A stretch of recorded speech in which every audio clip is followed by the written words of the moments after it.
Hi guys, कैसे हैं आप लोग। आई होप आप सभी अच्छे होंगे और आई थिंक आपके एग्ज़ाम भी बहुत अच्छे जा रहे होंगे। सो गाइस, आज की जो वीडियो है हमारी इस टॉपिक पे बात करेंगे, यानी कि ये जो हमारा बुक है BHDC 134 और बुक का नाम है हमारा हिंदी गद्य साहित्य। ठीक है, इसी पे हम लोग आज इस वीडियो में बात करेंगे। तो देखिए, सबसे पहले मैं बोल दूं कि आपको अगर इसमें टॉपिक पता है कि कौन कौन से खंड है तो आप वीडियो को स्किप करके आगे की वीडियो देख सकते हो। अदरवाइज़ जिनको नहीं पता है तो आप पूरा अच्छे से स्टार्टिंग से देखिएगा। ओके, तो देखिए, इसमें हमारे 3 खंड है। पहला खंड का नाम है हमारा हिंदी गद्य का स्वरूप और विकास, और दूसरे खंड में आपको पढ़ना है कि हिंदी उपन्यास एवं कहानी, और तीसरा जो हमारा खंड है हिंदी निबंध। यानी कि आपको एग्ज़ाम में क्वेश्चन इन तीनों खंडों से आएंगे, तो आपको इन तीनों खंडों को पढ़ना है। देखिए, इसमें भी खंड में बहुत सारे टॉपिक है। मैंने पूरा बुक को देखा और मैंने ट्राई किया अपने से कि जितना हो सके मैं पूरा अच्छे से एक्सप्लेन कर पाऊँ आपको इस वीडियो में जितने भी टॉपिक है।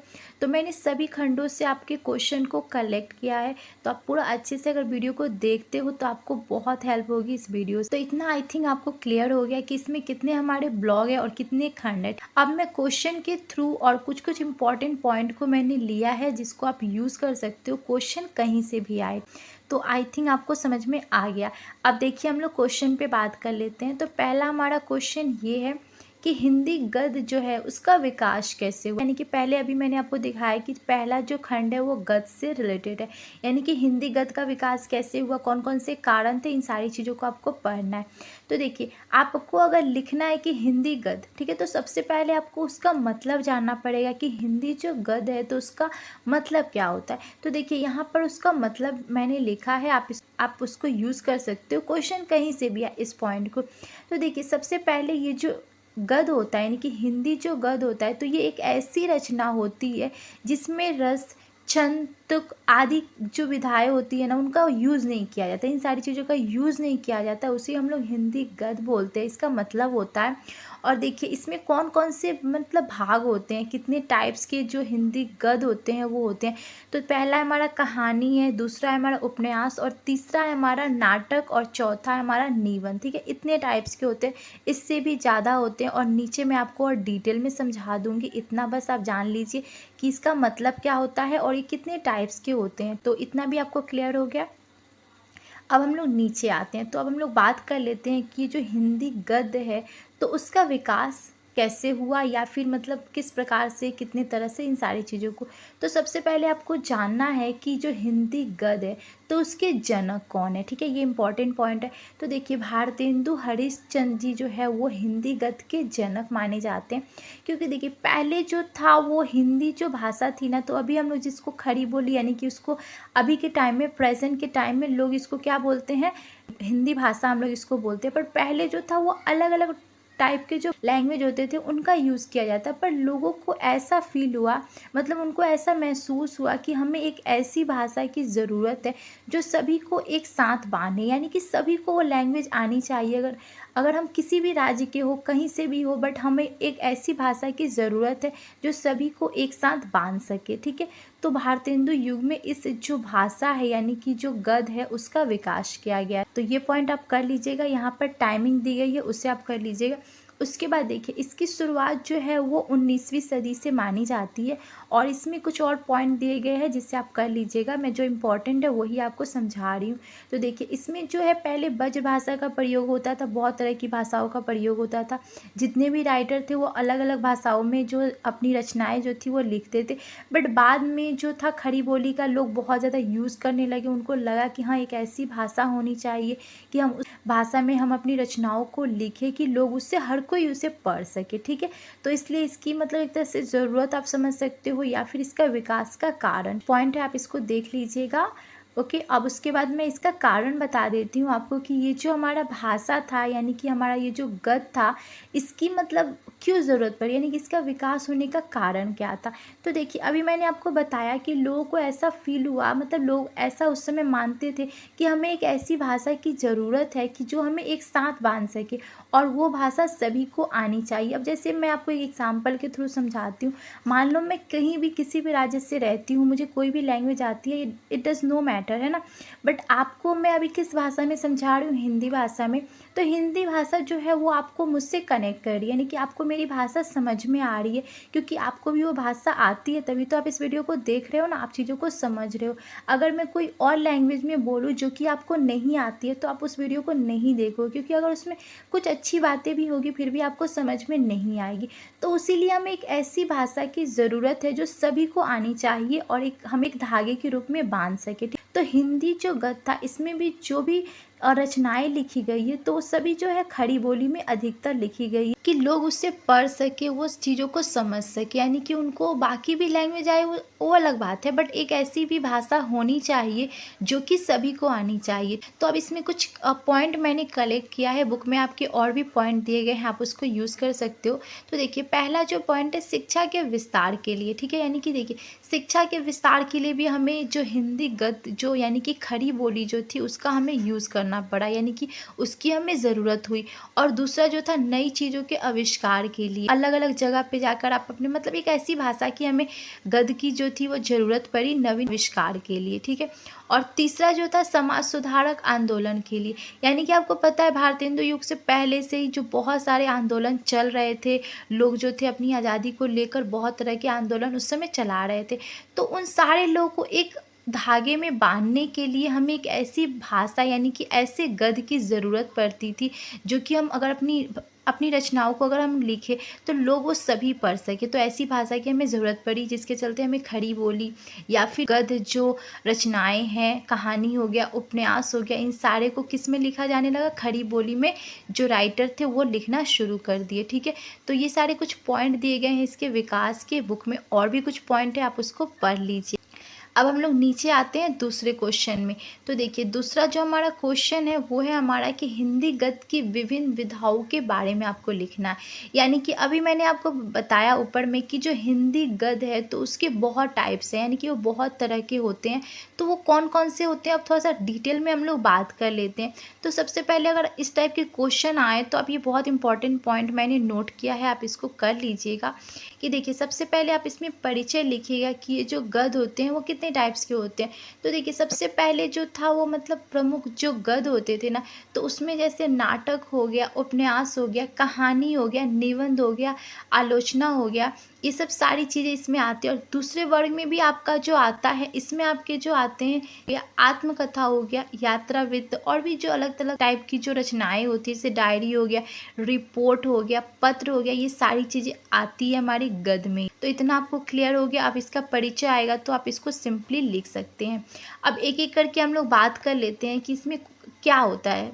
तो सबसे पहले हम लोग बात कर लेते हैं नाटक की। तो देखिए, नाटक जो हमारा होता है वो क्या होता है। तो नाटक को आपको बहुत इजी है, जैसे कि पहले की जो नाटक लिखे जाते थे, तो देखिए सबसे पहले वो लोग नाटक को लिखते थे शब्दों में, और उसके बाद उसको एक दृश्य के रूप में, जैसे आप अभी के टाइम में मूवी हो गया, हम लोग अलग अलग टाइप के स्टेज पे नाटक देखते हैं, तो वो सब चीज़ों को लोग पहले लिखते हैं, फिर उसकी प्रैक्टिस उसका रहता है, और उसको स्टेज पे जो लोग हैं, जो कैरेक्टर है, यानी कि जो हीरो हो गया, हीरोइन हो गई, या फिर अदर जो भी कैरेक्टर होते थे, वो अपना रोल को प्ले करते थे स्टेज पे, और लोगों को एक अच्छा मैसेज देते थे एक नाटक के थ्रू। मतलब बहुत तरह की कहानियों को दिखाया जाता है नाटक के थ्रू।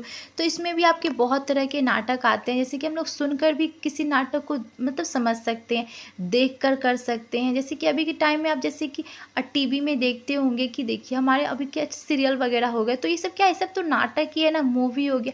इसके भी अलग अलग टाइप होता है, यानी कि नाटक में सबसे पहले स्क्रिप्ट को लिखा जाता है और एक तरह से स्टेज पे प्रेजेंट किया जाता है, या फिर मूवी वगैरह में। इस तरह से आप इसको समझ सकते हैं, ठीक है।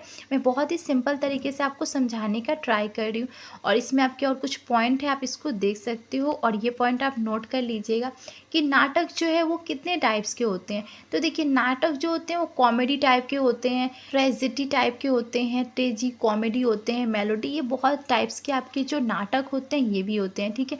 तो ये अलग अलग इनके टाइप्स हो गए। अब हम लोग दूसरे पॉइंट पे बात कर लेते हैं, जो कि हमारा गद्य जो विधा है तो उसमें उपन्यास आता है। तो उपन्यास क्या होता है उसको आप सबसे पहले जान लीजिए। तो देखिए उपन्यास जो शब्द है मतलब देखिए उपन्यास जो का है एक तरह से बहुत बड़ी रचना होती है। इसमें एक मतलब एक कहानी को है ना शुरू से लेकर अंत तक दिखाया जाता है। अब जैसे आप पहले के जो उपन्यास पढ़ोगे जैसे कि मुंशी प्रेमचंद जी के जो उपन्यास होते हैं उसमें जैसे कि पूरी कहानी को वो बचपन से लेकर उनके मृत्यु तक के समय को पूरा दर्शाया जाता है, यानी कि काफ़ी लंबी टाइप की रचना होती है और उससे हम लोग उपन्यास यानी कि कुछ लोग मनोरंजन के लिए पढ़ते हैं। इसके भी अलग अलग फॉर्म्स होते हैं, टाइप्स होते हैं, तो ये सब चीज़ें इसमें आती है। अब देखिए इसमें आपको अगर उपन्यास से रिलेटेड आपको क्वेश्चन आए तो आप इसमें सबसे पहले उपन्यास के जो सर्वश्रेष्ठ जो रचनाकार है उनके नाम आप लिख सकते हो। तो जैसे देखिए मुंशी प्रेमचंद जी हैं, ये सबसे मतलब इनको ना उपन्यास का जो सम्राट माना जाता है और इनके कुछ जो प्रसिद्ध जो नोवेल है उसे आप लिख सकते हो, जैसे कि गोदान हो गया, निर्मला हो गया और भी बहुत तरह के यहाँ पर दिए गए हैं, जैसे राधा कृष्णदास, इस तरह के इनके जो उपन्यास हैं जो बहुत ही लोग पसंद किए, इन सारे को आप लिख सकते हो। अब देखिए उपन्यास के कितने तत्व होते हैं उसे आप लिख लीजिएगा कि इसके जो तत्व होते हैं वो मेन 6 ही होते हैं।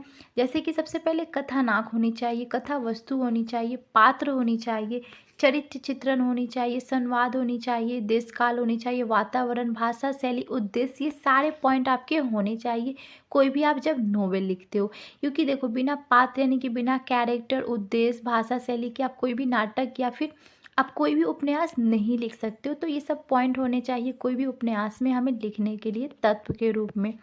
दूसरे में उद्देश्य होना चाहिए, यानी कि आप नोवेल लिख रहे हो तो आपका उद्देश्य क्या है, आप किस पर्पज़ से कोई भी राइटिंग यानी कि कोई भी नोवेल आप क्यों लिखोगे, यानी कि आपका उसके पीछे कोई पर्पज़ होगा कि मैं इस नोवेल के थ्रू लोगों को ये मैसेज देना चाहता हूँ, ये सारी चीज़ें होनी चाहिए। तो एक पर्पज़ भी होना चाहिए हमें एक नोवेल लिखने के लिए। तो ये सब पॉइंट को आप यूज़ कर सकते हैं। अब तीसरे पॉइंट में हम लोग आते हैं जो कि है हमारा कहानी। तो देखिए कहानी किस टाइप की होती है, तो कहानी बहुत ही सिंपल होती है और ये काफ़ी लोकप्रिय यानी कि लोग इसको बहुत ज़्यादा पसंद करते हैं। देखिए कोई भी चीज़ अगर हमें समझ में नहीं आती है तो हम उसी चीज़ को अगर कहानी के फॉर्मेट में समझते हैं तो हमें जल्दी समझ में आ जाता है। तो कहानी जो होती है वो ज़्यादा लॉन्ग नहीं होती है, मतलब ये शॉर्ट टाइप की रचना होती है और इसमें भी पूरे लाइफ को दिखाया था, बट वो छोटे रूप में दिखाया था, बड़े रूप में नहीं दिखाया था। इसमें भी हमें घटना हो गया, पात्र हो गया, कैरेक्टर वगैरह, इन सारी चीज़ों की हमें ज़रूरत पड़ती है कहानी में। तो ये भी हमारा जो है हिंदी गद्य का एक रूप है, तो आप इस तरह से इसको समझ सकते हैं। अब हम लोग चौथे पॉइंट में आते हैं जो कि हमारा है निबंध। तो निबंध हमारा क्या होता है, तो देखिए निबंध जो होता है ये भी हमारा जो है हिंदी गद्य का एक रूप होता है। किस प्रकार से होता है, तो देखिए अगर मान लीजिए मैं आपको एक एग्जांपल के थ्रू समझाती हूँ कि जैसे आपको क्रिकेट पे निबंध लिखना है, एक लेख लिखना है, तो कैसे आप लिखोगे। इसमें आप कुछ भी बनावटी नहीं करोगे, आपको जो एग्जैक्ट जो सही चीज़ होगा आप उसी को लिखोगे कि इतने यहाँ पर रन बनाए जाते हैं, इतने प्लेयर होते हैं और बाकी जो भी चीज़ें आप उसको एग्जैक्ट लिखोगे, यानी कि उसमें कुछ भी बनावटी नहीं होता और ये काफ़ी लॉन्ग टाइप की नहीं होती है। इसमें ज़्यादा से ज़्यादा 500 से 1000 शब्दों का यूज़ किया जाता है। इस तरह के हमारे जो निबंध होते हैं, तो इस तरह से आप इसको समझ सकते हैं। अब हम लोग आते हैं पांचवा पॉइंट जो हमारे गद्य का है वो देख लेते हैं हम लोग। तो देखिए पांचवा पॉइंट जो कि आलोचना होती है, जिसे हम लोग इंग्लिश में बोलते हैं क्रिटिसिज्म, ठीक है। तो ये जो होता है वो एक तरह से आलोचना होता है। मान लीजिए दो राइटर ने एक ही टॉपिक पे कोई चीज़ लिखा, तो उसमें से एक ऐसी भी कोई पर्सन होते हैं ना कि उन दोनों चीज़ों में जो अच्छी चीज़ें हैं जो बुरी चीज़ें हैं वो दोनों चीज़ों को एनालाइज करेंगे और फिर वो बताएंगे कि आपके अंदर क्या कमी है, आपकी रचनाओं में क्या कमी है। अलग अलग टाइप के वो अपने पॉइंट को रख, यानी कि मान लीजिए मैं अभी जो वीडियो बना रही हूँ तो इसमें से बहुत लोगों को ये वीडियो अच्छा लगेगा, उनको लगेगा कि हाँ ये हेल्पफुल है, किसी को लगेगा कि नहीं इसमें कुछ कमी है, तो बहुत तरह की मतलब उसमें होते हैं ना, तो कमेंट करेंगे। तो ये सब क्या चीज़ें हैं, तो ये हम एक तरह से मेरी आलोचना हो गई, अच्छी भी हो गई, बुरी भी हो गई। तो इन सारी चीज़ों को एक तरह से आलोचना, ये भी एक रचना टाइप की होती है, तो उसमें लिखा जाता है, यानी कि किसी के गुण और दोष को अगर हम लोग लिखते हैं तो वो हमारा कहलाता है आलोचना। तो ये जो होती है ये भी हमारे गद्य का रूप होता है। तो आपको क्लियर हो गया कि गद्य कितने टाइप्स के होते हैं, और भी जो टाइप्स के उसे आप लिख सकते हो, बट मैंने फिलहाल आपको समझाने के लिए 5 को लिया। ये भी इनफ है, अगर आपको आए तो आप इसको लिख सकते हैं। लोग नीचे आते हैं जो कि हमारा अगला क्वेश्चन क्या है इस बुक का। जो क्वेश्चन है वो ये है कि जनेंद्र कुमार का जीवन परिचय आपको लिखना है और उनके साहित्य की क्या विशेषता थी उसे आपको लिखना है। तो देखिए ये भी इम्पॉर्टेंट पॉइंट है आपका, उसमें बुक में दिया हुआ है। तो सबसे पहले जनेंद्र जी से रिलेटेड आपको कोई भी क्वेश्चन आए तो आप उनका जीवन परिचय तो लिखोगे ही। तो इस पॉइंट को आप यूज़ कर सकते हो, चाहे क्वेश्चन कहीं से भी आए, इससे इस पॉइंट के थ्रू। तो देखिए इसमें जो हमारे आपको लिखना पड़ेगा, कुछ पॉइंट्स यहाँ पर दिया गया है कि सबसे पहले आप जानोगे कि इनका जन्म कहाँ हुआ था। तो इनका जन्म जो था वो 2 जनवरी 1905 ईस्वी में हुआ था। जिला जो था वो अलीगढ़ में हुआ था और स्थान का नाम दिया गया उसका आप कर लीजिएगा।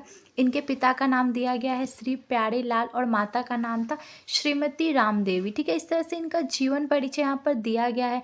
इनका जो पालन था उनके मामा मामी ने किया था, क्योंकि इनके पिता जो थे वो बहुत जल्दी गुजर गए थे। ठीक है, तो इस तरह से इनकी ज़िंदगी का एक परिचय आप सबसे पहले लिख दीजिएगा। और उसके बाद इनकी रचनाएं, इनकी इनकी कौन कौन सी प्रसिद्ध रचनाएं हैं उसे आप लिखिएगा। तो देखिए सबसे पहले इनकी जो उपन्यास है उनका नाम आप लिख सकते हैं कि परख, सुनीता, त्यागपत्र, ये सारे इनके जो है प्रसिद्ध उपन्यास है, तो उसे आप लिख सकते हैं। और उसके बाद इनकी कहानी है, इन्होंने बहुत तरह की कहानियाँ भी बहुत अच्छे अच्छे लिखे हैं। तो कुछ यहाँ पर दिया गया है जिससे आपको लिखना है। देखिए फांसी हो गई, जयसंधि, इनके कुछ प्रसिद्ध जो कहानी संग्रह यानी कि उसको कलेक्ट किया है।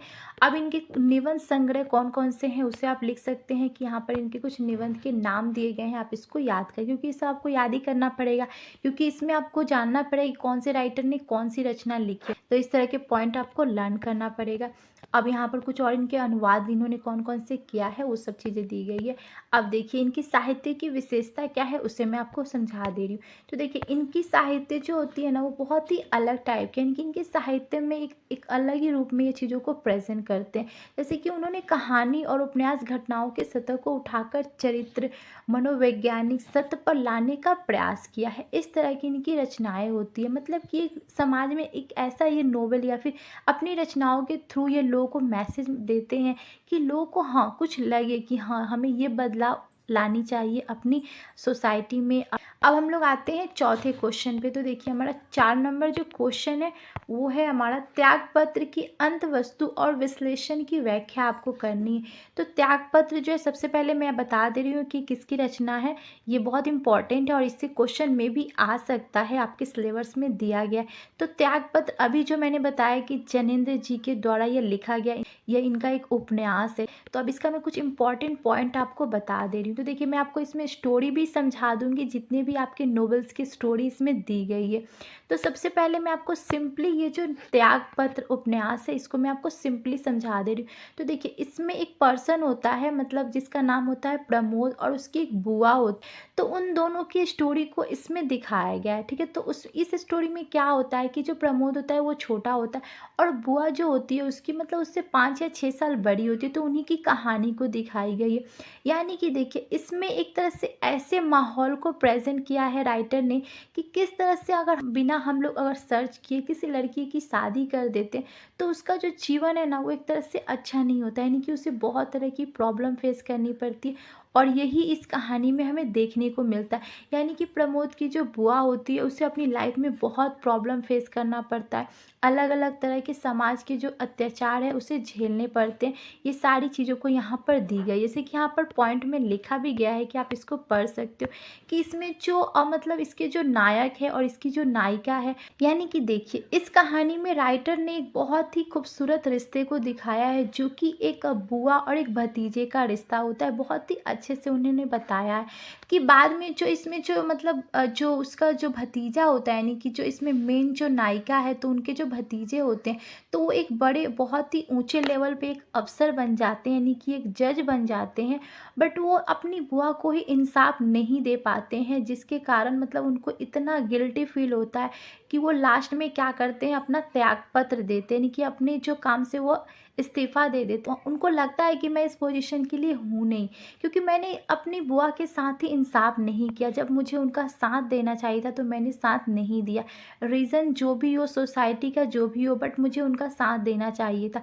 ठीक है, तो इस तरह की जो गिल्ट है ना, गिल्ट में जो इसमें का जो मेन कैरेक्टर है प्रमोद, तो उन्हें बहुत फेस करनी पड़ती है और वो एंड में क्या करते हैं कि खुद को एक तरह से दोषी मान लेते हैं। और ये चीज़ें दिखाते हैं कि समाज में जो स्त्रियों का स्थान है वो कितना मतलब उनको अपना अधिकार लेने का हक नहीं है, वो अपने लिए कुछ कर नहीं सकती हैं, ये सब चीज़ें। तो ये सारी चीज़ों को यहाँ पर दिखाया गया है। मैं आपको बहुत शॉर्टली समझाई, क्योंकि आपको अगर इससे क्वेश्चन आए तो आप इसको लिख लीजिएगा। वैसे ये स्टोरी बहुत अच्छी है, आप इसको पढ़ सकते हैं। इसमें कुछ पॉइंट्स दिए गए हैं जिसे आप पढ़ लीजिएगा। जैसे कि अभी मैंने आपको बात किया कि एक नारी के संघर्ष की कहानी को यहाँ पर दिखाया गया है, तो ये सब पॉइंट दिए गए हैं, इसे आप पढ़ लीजिएगा। अब देखिए इसके उपदेश की मैं बात कर लेते हैं कि ये जो हमारा जो उपन्यास है, तो इसमें राइटर ने लिखने का क्या उद्देश्य, यानी उन्होंने क्या पर्पस को शो किया है। तो देखिए सबसे पहले अभी मैंने बताया आपको कि कोई भी राइटिंग लिखी जाती है तो उसका पर्पस होता है कि वो किस पर्पस से राइटर ने लिखा है। तो देखिए इसमें जो राइटर का जो पर्पस है, तो उन्होंने एक आत्म यानी कि आत्म संघर्ष को बताया है। एक ऐसी जो लड़की है जो समाज से मतलब इतना ज़्यादा पीड़ित होती है, उन सारी चीज़ों को इसमें दिखाई गई है। ईमानदारी को दिखाई गई है कि किस तरह से मतलब अगर हमें देखिए हम लोग बाहर से जो भी शो अप करें, पर अंदर से अगर हमें लगता है कि हमने गलत किया है तो उसका गिल्ट हमें जीने नहीं देता है। हमें बहुत तरह की ऐसी प्रॉब्लम अंदर से फेस करनी पड़ती है कि उसका कोई सॉल्यूशन नहीं होता है। क्योंकि देखिए हम बाहर की प्रॉब्लम को तो सॉल्व कर सकते हैं, बट अगर अंदर में ही प्रॉब्लम हो, यानी कि अंदर में ही आप अच्छे से खुश फील ना करें, आपको लगे कि हाँ मैंने कुछ गलत किया, तो वो चीज़ें आपको बेचैन कर देगी, आपको सही से जीने ही नहीं देगी। तो यही चीज़ें जो होती है इसमें, जो कैरेक्टर है प्रमोद उसके संग होता है, तो यही सारी चीज़ें इसमें दिखाई गई है इस नोवेल में, और इसको आप थोड़ा और अच्छे से पढ़ सकते हैं। अब हम लोग बात कर लेते हैं 5 नंबर क्वेश्चन की। तो 5 नंबर क्वेश्चन में है, मुंशी प्रेमचंद जी का आपको जीवन परिचय देना है, और नमक आप में दिया गया है जो कि इम्पॉर्टेंट है। नमक किस प्रकार की रचना है उसे आपको लिखना है। तो देखिए नमक से कहीं से भी क्वेश्चन आए तो आप थोड़ा सा जो राइटर है यानी कि मुंशी प्रेमचंद जी का आप जीवन परिचय दोगे, इससे आपको अच्छे नंबर मिलेंगे। तो आप सबसे पहले इनके जीवन परिचय में आप लिख सकते हैं कि इनका जन्म कहाँ हुआ था। जैसे कि इनका जन्म जो था वो 31 जुलाई 1880 को वाराणसी उत्तर प्रदेश में हुआ था। ये सारे पॉइंट को आप यूज़ कर सकते हो। और इन्हें जो है उपन्यासों का सम्राट कहा जाता है, ये सारे पॉइंट को आप यूज़ कर सकते हो। इनके पिता का नाम क्या था, इनकी माता का नाम, इन्होंने अपनी शिक्षा कहाँ से शुरू की थी और कहाँ तक ये गए, ये सारे पॉइंट को आप यूज़ कर सकते हो। देखिए इन्हें उर्दू की भी बहुत अच्छी नॉलेज थी, उर्दू भाषा में भी बहुत तरह की रचनाएं लिखे हैं, तो इन सब पॉइंट को आप इसमें यूज़ कर सकते हो। अब उसके बाद इनकी श्रेष्ठ रचनाएं कौन कौन सी है उससे आप लिख सकते हो। तो इनकी देखिए सबसे जो प्रमुख रचनाएं हैं जो कि इनकी बहुत ज़्यादा लोगों ने पसंद किया है, जैसे कि गबन हो गया, कर्णभूमि हो गया, गोदान हो गया, तो निर्मला जो इनके उपन्यास है ना वो बहुत ही अच्छे हैं, इसे आपको पढ़नी चाहिए। तो इस तरह से इन्होंने बहुत तरह की कहानियाँ लिखी है। काकी जो हो गया, बूढ़ी काकी, 300 से अधिक कहानियाँ इन्होंने लिखी है। तो इन सब पॉइंट को आप यूज़ कर सकते हैं अगर ये नमक से रिलेटेड आपको क्वेश्चन आए, या फिर आपको मुंशी प्रेमचंद जी से कोई भी क्वेश्चन आया तो आप इस सब पॉइंट को यूज़ कर सकते हैं। अब हम लोग बात कर लेते हैं कि जो प्रेमचंद जी है तो उनके साहित्य में क्या योगदान है। तो देखिए इनका योगदान, यानी कि अभी हम लोगों ने बात किया कि इन्होंने इतनी अच्छी अच्छी रचनाएं दी है कि लोग इनको एक तरह से सम्राट कहते हैं उपन्यासों में। तो इन्होंने बहुत तरह की रचनाएं दी है जो लोगों ने बहुत ज़्यादा कुछ सीखा है, तभी तो इनको ये दर्जा मिला है ना। तो ये सब चीज़ें आप इसको यूज़ कर सकते हो। इन्होंने अपनी रचनाओं में परंपरा का यूज़ किया है, एक अच्छा मार्गदर्शन दिया है लोगों को, ठीक है, एक अच्छा संदेश दिया है। तो ये सब चीज़ों को आप यूज़ कर सकते हैं। अब उसके बाद हम लोग बात कर लेते हैं नमक कहानी। तो नमक कहानी को भी मैं आपको शॉर्टली समझा देती हूँ। तो देखिए नमक कहानी को रिलेटेड आपको कोई भी क्वेश्चन आए तो आप सिंपली लिखिएगा कि नमक कहानी जो है वो एक ईमानदारी को प्रेजेंट करती है। यानी कि देखिए ये जो कहानी है, ये जो हमारी जो रज़िया सज्जाद जहीर जो है इसमें मेन लीड में यानी कि मेन कैरेक्टर में है, इन्हीं की कहानी को यहाँ पर दिखाई गई है कि उस टाइम यानी कि पहले जब भारत और पाकिस्तान का जब विभाजन यानी कि जब बंटवारा हुआ था, तो उस समय जो लोग इंडिया में रह गए थे और कुछ लोग जो है वो पाकिस्तान में लाहौर वगैरह में रह गए थे, तो उन्हें कितनी दिक्कतों का सामना करना पड़ा था, यानी कितनी प्रॉब्लम को फेस करना पड़ा था। उन्हीं सारी चीज़ों को यहाँ पर दिखाया गया है, ये रजिया जो है मेन कैरेक्टर के द्वारा। इतना आपको क्लियर हो गया कि मतलब ये कहानी किस चीज़ को दर्शाती है, एक अपनेपन को दर्शाती है। कि देखिए इसमें क्या है कि कहानी जो है नमक, तो इसमें जो रजिया होती है ना, तो वो रहती है इंडिया में, बट उसे जाना होता है लाहौर में, अपने भैया भाभी के पास जाना होता है। तो वहाँ पर ये चीज़ दिखाया है राइटर ने कि देखिए हम कहीं भी रहे बट हमारे दिल जो है ना वो एक है। यानी कि देखिए आप कहीं भी देखिए, अगर आप किसी से रियल में प्यार करते हो, किसी को अपना मानते हो, तो ये मैटर नहीं करता कि आप कहाँ रहते हो, आप उस इंसान को याद करोगे। मतलब बेशक आपकी जगह का बँटवारा हो गया बट फिर भी आप उस इंसान से कनेक्टेड रहोगे, उस इंसान से आपका जो लगाव है वो हमेशा रहेगा।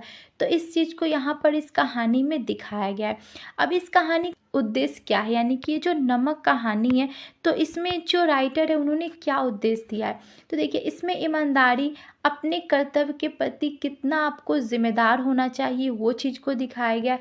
नमक का दरोगा कहानी की जो सामाजिक यथास्थिति को उद्घाटित मतलब उसको दिखाती है कि मुंशी वंशीधर, ठीक है, इसमें जो मुंशी वंशीधर जो होते हैं वो मेन कैरेक्टर होते हैं, जो ही मतलब एक ऑफिसर होते हैं। अपने जो कर्तव्य है उसको दिखाया गया, ईमानदारी को दिखाई गई, ये सारी चीज़ों को यहाँ पर दिखाई गई है, ठीक है। तो इसका उद्देश्य यही है कि हमें मतलब कहीं भी एक तरह से होता है ना कि आप कहीं भी रहो बट आपका जो आपका लगाव है अपने वतन से, अपने लोगों से, अपनी कंट्री से वो होना चाहिए। चाहे आप कहीं भी रहे, आप किसी फॉरेन कंट्री में रहे या कहीं भी रहे, बट आपका जो एग्जैक्ट आपका जो प्लेस है तो उसके लिए आपका प्यार जो है वो कम नहीं होना चाहिए। अपने लोगों के लिए प्यार कम नहीं होना चाहिए। कोई भी प्रॉब्लम हो तो आपको उनके लिए हमेशा खड़ा रहना चाहिए। सारी चीज़ों को यहाँ पर उद्देश्य के रूप में बताया गया है। तो आप थोड़ा सा और स्टोरी को पढ़ सकते, मैंने आपको बस इम्पॉर्टेंट पॉइंट समझा दिया, ठीक है। अब हम लोग बात कर लेते हैं अगले क्वेश्चन की कि जयशंकर प्रसाद का परिचय आपको देना है और आकाशदीप जो है वो किस प्रकार की कहानी है। तो देखिए जयशंकर प्रसाद जी की रचना है आकाशदीप। और आकाशदीप जो है वो किस प्रकार की रचना है, तो सबसे पहले देखिए आपको कोई भी कहानी है, या तो आपको आकाशदीप आए या फिर आपको जो नमक का दरोगा आए, जो भी कहानी इसमें जो दिया गया है वो आए, तो सबसे पहले आपको राइटर का परिचय तो देना पड़ेगा और उसके बाद आप कहानी की व्याख्या या जो भी चीज़ें आपको लिखनी पड़ेगी। तो देखिए सबसे पहले मैं आपको राइटर के बारे में समझा दे रही हूँ कि जयशंकर जी प्रसाद का परिचय आपको लिखना पड़ेगा, इनसे अगर रिलेटेड क्वेश्चन आए तो सबसे पहले आप लिखिएगा कि ये मतलब किस समय के एक तरह से रचनाकार हैं, इनका जन्म कब हुआ था। तो इनका जन्म जो था वो 1889 में हुआ था। इनकी मृत्यु जो है वो 1937 में हुई थी। और ये काफ़ी एक तरह से इनको भी बहुत तरह की भाषाओं का ज्ञान था और ये काफ़ी अच्छे फैमिली से बिलोंग करते थे, काफ़ी मतलब वेल्थ फैमिली यानी कि रिच फैमिली से बिलोंग करते थे। बट क्या होता है मतलब इनके पिता का निधन हो जाता है तो बहुत सारी जिम्मेदारियां इन्हें बचपन से ही एक तरह से उठानी पड़ती है। तो ये सब चीज़ें आप इसमें यूज़ कर सकते हो। और इन्हें छायावादी कवि के रूप में जाना जाता है, तो इस सब पॉइंट को भी आप यूज़ कर सकते हो। इनसे रिलेटेड क्वेश्चन आए या फिर ये जो आकाशदीप है उससे रिलेटेड क्वेश्चन आए। और इनकी सर्वश्रेष्ठ जो रचना है उसका नाम आप लिख सकते हो जो कि है कामायनी। तो इनकी ये सर्वश्रेष्ठ रचना है। तो इस तरह के पॉइंट आप इसमें यूज़ कर सकते हैं। अब देखिए ये जो कहानी है इसकी मैं व्याख्या आपको शॉर्टली समझा दे रही हूँ। तो आकाशदीप जो है कहानी इसे लिखा गया है जयशंकर प्रसाद जी के द्वारा। तो देखिए इसमें एक असफल प्रेम को दर्शाया गया है राइटर के द्वारा। यानी उन्होंने यहाँ पर दिखाया है कि एक मतलब असफल प्रेम को, यानी कि प्रेम को एक पवित्र रूप में उन्होंने बताया है। इसमें दो मेन कैरेक्टर है, एक है जो नायिका यानी कि जो हीरोइन है जिसका नाम है चंपा, और दूसरा जो है वो है बुद्धगुप्त जो कि एक नाविक होता है। यानी कि जो पानी में जो लोग यात्रा करते हैं ना, समुद्र के किनारे जो भी है, वहाँ के दृश्य को यहाँ पर दिखाया गया है कि किस तरह से मतलब ये जो बुद्धगुप्त था वो वहाँ के जो नाविक होते थे उनके धन को चुराकर अपने देश में ले जाता था। तो यहाँ पर क्या होता है ना कि जो चंपा होती है ना उसे गलतफहमी हो जाती है कि उसके पिता की हत्या जो है बुद्धगुप्त ने की है। तो इस तरह से इन लोगों के बीच में कन्फ्यूज़न हो जाता है। और बाद में जो मेन जो रोल है यानी कि मेन जो कैरेक्टर है विष्णुगुप्त को चंपा से प्यार हो जाता है। बट वो उसको मतलब हर्ट नहीं करना चाहता, उसको मतलब प्रॉब्लम नहीं देना चाहता। तो उसको अपने आप को इस तरह से उसके सामने प्रेजेंट करता है, उसे लगता है कि मतलब उसको मेरी वजह से कोई प्रॉब्लम ना हो। तो यानी कि रिश्ते को बहुत ही पवित्र रूप में यहाँ पर राइटर जी ने प्रेजेंट किया है। लास्ट में क्या होता है, जो बुद्धगुप्त है वो चंपा को प्रपोज करते हैं, बट जो चंपा होती है उनको रिजेक्ट कर देती है, मैंने उनको मना करती है। ये दोनों एक दूसरे से प्यार करते हैं बट चंपा उनको मना कर देती है। और वो अपनी पूरी लाइफ जो है वहाँ के जो नाविक आते हैं उनको रास्ता दिखाने, उनकी सेवा करने में अपनी वो पूरी लाइफ को बिता देती है। यानी कि उनका प्रेम जो होता है ना वो बहुत ही पवित्र होता है, यहाँ पर दिखाया गया है। चंपा के कैरेक्टर को बहुत ही पवित्र रूप में यहाँ पर राइटर जी ने प्रेजेंट किया है। तो ये सब चीज़ें यहाँ पर दिखाई, यानी कि इन लोगों का जो प्यार था ना वो एक तरह से असफल यहाँ पर दिखाया गया राइटर के द्वारा। और यहाँ पर एक तरह से समुद्र का जो खूबसूरत सा माहौल होता है या फिर एक डरावना रूप होता है, इन सारी चीज़ों को यहाँ पर दिखाई जाए। और लास्ट में एक और पॉइंट आप नोट कर लो कि इसमें जो चंपा होती है ना वो इतना ज़्यादा एक बड़ा सा तूफान आप बोल सकते हो, जो कि हर बार आप देख सकते हो कि यानी कि जो समुद्र के किनारे आता है तो उसमें इनको अपनी गोद में ले लेता है, यानी कि मर जाती है। और भी थोड़ी स्टोरी है, मैंने आपको बहुत ही शॉर्टली समझाया, आपको एक बेसिक सा नॉलेज हो जाए इसलिए मैंने इस पॉइंट को आपको बताया समझाने के लिए, ठीक है। अब इसमें आप इस पॉइंट को यूज़ कर सकते हो कि इसके मेन जो कैरेक्टर कौन है, यानी कि चंपा है, और ये एक ऐतिहासिक सौंदर्य यानी कि समुद्र में जो परिवेश है वहाँ को दिखाया गया। ये सब पॉइंट को आप इसमें यूज़ कर लोगे। अब इस कहानी का उद्देश्य क्या है, यानी कि ये जो आकाशदीप कहानी लिखी गई है तो इसका मेन पर्पस क्या है। तो अभी मैंने बताया कि यहाँ पर देश प्रेम को दिखाया गया है, यानी कि जो लुटेरा होता था, यानी कि बुद्धगुप्त जो लुटेरा होता है वो अपने देश से बहुत प्यार करता है और उसे पता है कि उसकी मर्यादा कितनी है, ठीक है। तो ये सब चीज़ों को, उसके प्रति कितना प्रेम होना चाहिए, इस सब चीज़ों को दिखाई गई है। आदर्शवाद, एक अच्छे प्रेम को दिखाया गया, ये सब चीज़ें यहाँ पर दी गई। जो प्रेम के नाम पर जो गंदी चीज़ें लोग करते हैं उसको यहाँ पर राइटर ने बताया है कि प्रेम का सही मतलब क्या होता है, ये सब पॉइंट को दिया गया है, तो आप इसको पढ़ लीजिएगा। इस तरह से ये कहानी है। अब हम लोग नीचे आते हैं कि हमारा अगला क्वेश्चन कौन सा है, कि हमारा 7 नंबर है। तो इसमें आपको करना है कि वापसी किस प्रकार की कहानी है, इसके परिवेश को और इसकी भाषा शैली किस प्रकार की है उसी को आपको लिखना है। तो देखिए वापसी भी जो है वो आपके चैप्टर में दिया गया है और ये भी बहुत इंपॉर्टेंट है। तो इसका हम लोग बेसिक चीज़ पहले जान लेते हैं कि हमें अगर कहीं से भी क्वेश्चन आए वापसी से तो हम लोग कैसे लिखेंगे।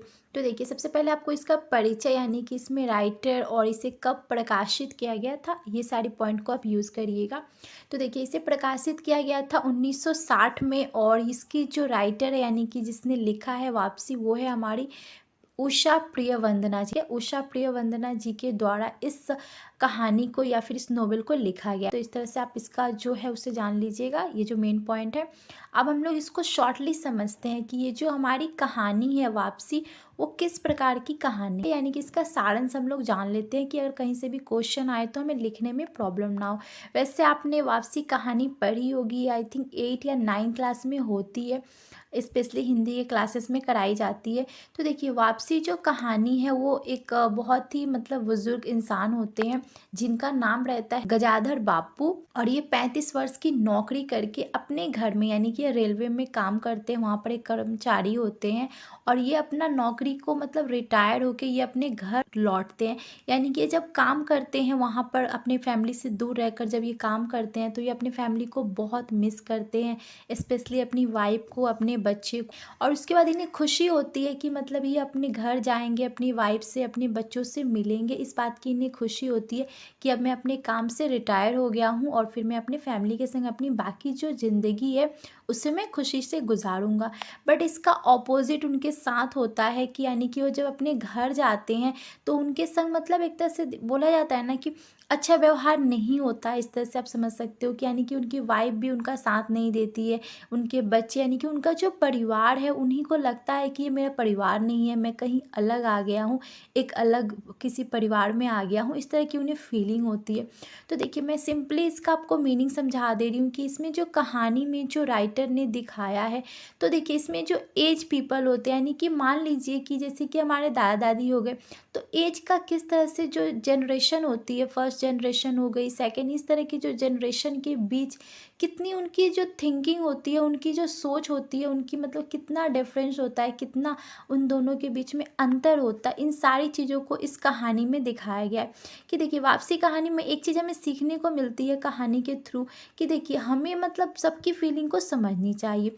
कहने का मतलब देखिए जो गजाधर बापू हैं तो इन्होंने अपनी पूरी लाइफ अपने बच्चों के लिए बिता दिया काम करने में, उनको अच्छा एक भविष्य देने में, और लास्ट में क्या होता है कि उनके बच्चे ही अपने घर में उनको एक तरह से मेहमान बना देते हैं, मतलब उनकी रिस्पेक्ट तो छोड़ो, मतलब वो उनकी फीलिंग का भी वो ध्यान नहीं रखते हैं। और बच्चों से छोड़ो उनकी वाइफ भी एक तरह से बोला था ना, समय के संग इंसान बदल जाता है, इस तरह की होती है। यानी कि उनको बहुत दुख फील होता है कि मतलब वो इतनी खुशी से अपने परिवार के साथ रहने के लिए आते हैं बट इसका उल्टा होता है। और लास्ट में क्या होता है स्टोरी में कि वो अगेन मतलब मतलब अपने घर से चले जाते हैं दूसरी जगह काम करने के लिए, क्योंकि उन्हें वहाँ पर अच्छा फील नहीं होता है। उन्हें लगता है कि मैं यहाँ पर आकर सभी की लाइफ में एक तरह से प्रॉब्लम क्रिएट कर देता हूँ, इस तरह की उन्हें फीलिंग होती है और वो फिर चले जाते हैं। और वो जब अपनी वाइफ से पूछते हैं जाने के लिए तो वो भी मना कर देती हैं कि मैं अपने परिवार को छोड़कर, ये सब इतने काम को छोड़कर मैं नहीं जा सकती। तो उन्हें और ज़्यादा बुरा लगता है कि मतलब जिसको हम लोग बोलते हैं वाइफ, यानी कि वो एक तरह से हमारे जीवन का एक बहुत ही महत्वपूर्ण हिस्सा होती है, जो हमारे सुख दुख में हमारा साथ देती है। इन सारी चीज़ों को वो सोचकर बहुत दुखी होते हैं और फिर वो अपने घर से वापस चले जाते हैं। तो इसीलिए इस कहानी का नाम पड़ा है वापसी, यानी कि वो अपने घर आते और अगेन वो रिटर्न चले जाते। तो यही इस कहानी में दिया गया है। तो मैं आपको शॉर्टली इसको समझा दी, बाकी आप थोड़ा सा पढ़ लीजिएगा। ओके, अब इस कहानी से हमें क्या प्रेरणा मिलती है उस पॉइंट को हम लोग देख लेते हैं।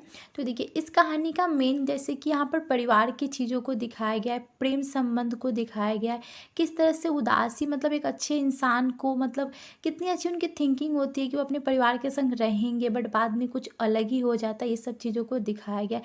किस तरह से संबंध की सुंदरता होती है और समय के हिसाब से बदल जाती है, जैसे कि हर कोई बदल जाता है उसी तरह रिश्ते भी बदल जाते हैं। इन सारी चीज़ों को यहाँ पर दिखाई गई, यही कहानी है इसमें और यही हमारी इस कहानी से हमें प्रेरणा मिलती है। अब इसका जो परिवेश है उसे हम लोग देख लेते हैं। तो देखिए, इस कहानी में परंपराओं को दिखाया गई है और एक तरह से पीढ़ी के बीच में क्या गैप होता है, क्या अंतर होता है उनकी सोच को लेकर, पहले की पीढ़ी। और जैसे कि आप खुद ही अपने पे इस चीज़ को देख सकते हैं, अगर हम लोग अभी अपने दादा दादी या फिर अपने से बड़े लोगों का थिंकिंग और हमारी थिंकिंग को देखें तो बहुत अलग होगा। तो ये सब चीज़ों को यहाँ पर राइटर ने दिखाया है। तो यही सब चीज़ें इसमें बताई गई है। और उसके बाद इसकी भाषा शैली क्या है, मतलब इसमें किस तरह की भाषा का प्रयोग किया गया है। तो देखिए, इसमें एक तरह से दैनिक यानी कि जो आम जिंदगी में जो बातचीत होती है, बोलचाल, वही चीज़ों को यहाँ पर एक सरल भाषा के रूप में प्रयोग किया गया है। ठीक है, तो ये पॉइंट आप इसेगा अगर ये क्वेश्चन आए तो। अब हम लोग बात कर लेते हैं 8 नंबर क्वेश्चन की। तो 8 नंबर क्वेश्चन हमारा ये है, आचार्य रामचंद्र शुक्ल के निबंध साहित्य की विशेषता के बारे में। आप तो सबसे पहले आप यूज करिएगा इनका परिचय, यानी कि इनका परिचय, यानी कि इनका जन्म कब हुआ था और इन्होंने कौन कौन सी रचनाएं लिखी, जो भी है। तो देखिए, इनका जन्म जो था वो 1884 में हुई थी और मतलब एक तरह से ये गांव में इनका जो पालन पोषण या फिर इनकी शिक्षा जो हुई। उसके बाद हम लोग आते हैं इनके साहित्य की क्या विशेषता। तो इनके साहित्य की जो विशेषता दी गई है, तो सबसे पहले देखिए, इनके जो निबंध होते हैं तो उनका अध्ययन अगर आप पढ़ोगे तो सबसे मुख्य जो इनकी जो विशेषताएं होती है तो उसमें हमें मौलिकता को मिलती है, मार्जित जो परंपराएं है, भाषा शैली है, समाहार शक्ति, मस्तिष्क, हृदय, ये सब चीज़ें हमें उनके निबंध में देखने को मिलती है। और भी बहुत सारी चीज़ों को हमें उनमें मतलब एक तरह से उनके शब्दों को ना छुपाकर मतलब उस शब्दों के थ्रू लोगों को अपने बस में करते हैं, इतनी अच्छी वो शब्दों का यूज़ करते हैं अपनी रचनाओं में। तो ये सब पॉइंट दिया गया है। हम लोग आते हैं 9 नंबर क्वेश्चन में। तो देखिए, 9 नंबर क्वेश्चन बहुत ज़्यादा इंपॉर्टेंट है। तो इसमें आपको करना है कि आचार्य जो हजारी प्रसाद जी हैं और फिर कुटज, ठीक है, कुटज आपको पता है आपके सिलेबस में दिया गया है और ये बहुत ही इंपॉर्टेंट है, ये एक निबंध है इसी के बारे में। तो सबसे पहले आप राइटर जी के बारे में यानी कि हजारी प्रसाद जी जो है उनके बारे में आप लिखिएगा, उनका परिचय दीजिएगा। उसके बाद अगर कुटज आए तो उसमें आप लिखिएगा। तो देखिए, सबसे पहले इसमें हजारी प्रसाद त्रिवेदी जी जो है तो उनका जन्म जो है वो श्रावण शुक्ल एकादशी को हुआ था, 1964 में हुआ और ये उत्तर प्रदेश के थे। और इनकी जो रचनाएं होती है अभी मैंने बताया। और इनके पिता का नाम दिया गया है अनमोल त्रिवेदी और माता का नाम दिया है श्रीमती ज्योतिषमती। हजारी प्रसाद त्रिवेदी जी को बहुत अच्छे से मतलब एक तरह से आप बोल सकते हो कि उन्हें ज्योतिषी का भी बहुत अच्छे से ज्ञान था। तो इन सारे पॉइंट को आप यूज़ कर सकते हैं। और इनकी प्रमुख रचनाएं कौन कौन सी दी गई है उसे भी आप देख लीजिए। तो देखिए, इनकी प्रमुख रचनाएं जो है विचार प्रहार, अशोक के फूल, इस तरह की इनकी जो रचनाएं हैं। इनके निबंध संग्रह को भी दिया गया है। इनके उपन्यास कौन कौन से हैं तो इन सारे पॉइंट को आप कर लीजिएगा। जैसे कि साहित्य, कबीर, कालिदास की, ये सब इनकी क्या है उपन्यास है, इन्होंने लिखा है। तो इनको आपको याद करना पड़ेगा किस राइटर की कौन सा। जैसे कि मैंने पिछली वीडियो में भी आपको समझाया था कि अगर राइटर के मतलब आपको मेन याद करना रहता है किस राइटर का जन्म कब हुआ था और उनकी कौन कौन सी रचनाएं हैं, ये सारे पॉइंट को आपको याद थोड़ा करना पड़ता है। अब उसके बाद हम लोग आते हैं कुटज की व्याख्या हम लोग कर लेते। तो कुटज पहले अगर आया कुटज से रिलेटेड कोई भी क्वेश्चन तो आप इस लाइन को लिख सकते हैं कि कुटज जो है वो निबंध विधा की रचना है, यानी कि एक निबंध है। और इसे किसने लिखा है तो इसे लिखा है हजारी प्रसाद त्रिवेदी जी ने इसे लिखा है। और उसके बाद आप पॉइंट में यूज़ करेंगे कि कुटज का अर्थ क्या होता है। तो देखिए, कुटज एक पौधा है जो कि पहाड़ी इलाकों में पाया जाता है, जंगली पौधा होता है और इसमें काफ़ी फूल लगे होते हैं, ऐसे आप इसको समझ सकते हैं। और उसके बाद कुटज जो निबंध है उसका मूल भाव आपको लिखना पड़ेगा। सिंपली मैं आपको सबसे पहले कुटज के बारे में थोड़ा सा बेसिक नॉलेज दे रही हूँ कि कुटज जो है वो एक तरह से मतलब पौधा है जो कि मतलब राइटर ने अपने निबंध में उसका एक बहुत ही महत्वपूर्ण स्थान दिया है कि कुटज जो होता है किस तरह से मतलब संघर्षों को झेल कर धूप में छाँव में जो भी स्थिति होती है, बारिश है जो भी, उसमें वो किस तरह से हरा भरा रहता है, दिखाता है कि मतलब कितनी भी जो सिचुएशन होती है कठिन क्यों ना हो पर हमें हमेशा मुस्कुराते रहना चाहिए, इस तरह की। तो उनकी मतलब एक तरह से व्याख्या की गई है कुटज जो निबंध के थ्रू राइटर ने बहुत अच्छे से बताई है कि एक पौधा, यानी कि सुंदरता आपका मैटर नहीं करती है, आपकी जो काबिलियत है वो भी मैटर करती है, ये सब चीज़ें बताई गई है। तो अब इसके भाव को मैं आपको थोड़ा सा समझा दे रही हूँ कि देखिए इसमें जो मूल भाव है, तो कुटज हम सभी को उपदेश देता है विकट परिस्थिति में हमें हिम्मत नहीं हारनी चाहिए, हमें धीरज रखना चाहिए, विकट परिस्थिति में अपने परिश्रम शक्ति से काम करनी चाहिए। यानी कि देखिए, चाहे आपकी लाइफ में कितने भी प्रॉब्लम आए बट आपको हमेशा धैर्य रखनी चाहिए, मतलब एक तरह से अपने आप पे विश्वास रखना चाहिए कि ये प्रॉब्लम है कट जाएगा और अच्छा वक्त भी आएगा, इस तरह की भावना हमें ये एक तरह से मूल भाव देता है। इसको आप संदेश भी बोल सकते। और कुछ यहाँ पर दी गई ये बातें जैसे कि उसको कुटज जो है वो मतलब कितनी भी धूप हो, कैसी भी परिस्थिति हो, उसे खाना मिले या ना मिले बट फिर भी वो हमेशा क्या रहता है, खुश रहता है अपनी लाइफ। ये सब चीज़ें हो गई इसमें। अब देखिए कुटज जो निबंध है तो उसकी भाषा शैली क्या है उसे हम लोग देख लेते हैं। तो कुटज की भाषा शैली में आप लिख सकते हैं कि हजारी प्रसाद त्रिवेदी जी के रची जो कुटज है तो उस ये क्या है, एक तरह से ललित निबंध है। ये बहुत इंपॉर्टेंट लाइन है कि कुटज किस प्रकार का निबंध है, तो ये एक ललित निबंध है। कुटज के निबंध में भाव प्रधान होते हुए लेकिन इसमें विचार तत्व का अभाव नहीं है, यानी कि शब्दों का बहुत अच्छे से प्रयोग किया गया है। इसमें भावुकता का विचारों को दिखाया गया है, इस तरह की ये रचना है। और इसमें भाषा शैली जो है एक तरह से शब्दों को तोड़ मरोड़ के प्रयोग किया गया है, आप इस तरह से इसको समझ सकते हैं। अब हम लोग 10 नंबर क्वेश्चन में आते हैं। तो देखिए ये हमारा लास्ट क्वेश्चन है और ये भी आपका जैसे पिछली वीडियो में एक मैंने वीडियो बनाया था तो उसमें भी हम लोग कविता का जो व्याख्या होता है, संदर्भ होता है, उसको हम लोगों ने किया था। तो उसी तरह ये गद्य है, यानी कि इसमें आपको नाटक हो गया, कहानी हो गया, वहाँ से कुछ पंक्तियों को उठाकर दे दिया जाएगा और उसकी आपको व्याख्या करनी होगी, उसका संदर्भ लिखना पड़ेगा, ये सब चीज़ें आपको इसमें करनी पड़ेगी। और ये आई थिंक 2 क्वेश्चन आपको लिखना होता है, एक जो होता है कंपलसरी होता है जिसको आपको लिखना होता है। तो इसमें से मैंने एक आपको समझाने के लिए लिया है, अगर ये आए तो आप लिख सकते हैं, अदरवाइज आपके बुक में दिए गए तो उसको आप थोड़ा सा प्रैक्टिस कर लीजिए। तो देखिए हमारा 10 नंबर जो क्वेश्चन है तो इसमें आपको करना है कि संदर्भ सहित व्याख्या करना है। जो क्वेश्चन में आपको ये दिया गया है कि यहाँ पर एक लाइन दिया गया है, इसको आपको एक तरह से एक्सप्लेन करना है, तो वही चीज़ें इसमें दी गई है। तो देखिए इसमें आप मैं पढ़ के बता दे रही हूँ, उसका मीनिंग आपको समझा दे रही हूँ। तो देखिए चंपा, मैं ईश्वर को नहीं मानता, मैं पाप को नहीं मानता, मैं दया को नहीं समझता, मैं उस लोक में विश्वास नहीं करता, पर मुझे अपने हृदय के एक दुर्बल अंश पर श्रद्धा हो चली है। तुम ना जाने कैसे एक बहकी हुई तारिका के समान मेरे शून्य में उदित हो गई हो। आलोक की एक कोमल रेखा इस निविड़तन में मुस्कुराने लगी है। पशु बल और धन के उपासक के मन में किसी शांत और एकांत कामना की हंसी खिलखिलाने लगी है, पर मैं हंस ना सका। तो ये हमारा लाइनिंग रहा। तो आपको इसको समझना है पहले कि ये कौन से चैप्टर की लाइन, कौन सी कहानी या उपन्यास से इस लाइन को लिया गया है और उसके बाद आपको इसको एक्सप्लेन करना। तो एक्सप्लेन में आप सबसे पहले यूज करिए कि इसका संदर्भ, इसमें आपको सिंपली लिखना है कि ये जो लाइन है उसे लिया गया है जो आकाशदीप जो नोवेल है या फिर जो हमारा कहानी है वहाँ से लिया गया है और इसके राइटर है हमारे जयशंकर प्रसाद, उन्होंने इस रचना को लिखा है। तो देखिए इस रचना में यानी कि इसका संदर्भ हम लोग बात कर रहे हैं तो एक जो इसमें अभी मैंने आपको पहले बताया था कि इसमें जो मेन कैरेक्टर है चंपा और बुद्ध, उन्हीं के बारे में यहाँ पर बात की जा रही है। तो वो दोनों एक द्वीप में एक साथ रहते हैं कई दिनों तक, ठीक है। और अभी मैंने आपको ऊपर समझाया कि वो दोनों को एक दूसरे से क्या होता है, प्यार हो जाता है। बट ये जो है चंपा और मतलब ये दोनों एक दूसरे को बताते नहीं है। बुद्धगुप्त जो थे वो नहीं चाहते थे कि वो कुछ ऐसी बातें करे कि चंपा उससे नाराज हो, उससे उसे कोई प्रॉब्लम। बुद्धगुप्त के मन में चंपा को प्राप्त करने की भावना जागृत होती है, लेकिन वो चंपा को जरा भी अपमानित नहीं करना चाहता है। यानी कि बुद्धगुप्त जो है वो नहीं चाहते हैं कि मेरी वजह से चंपा को कोई भी प्रॉब्लम। तो यही चीज़ों को यहाँ पर एक तरह से दर्शाया गया है लाइन के थ्रू। तो ये इसका संदर्भ हो गया। अब मैंने इसमें राइटर का नाम नहीं लिखा, आप ऐड कर लीजिएगा।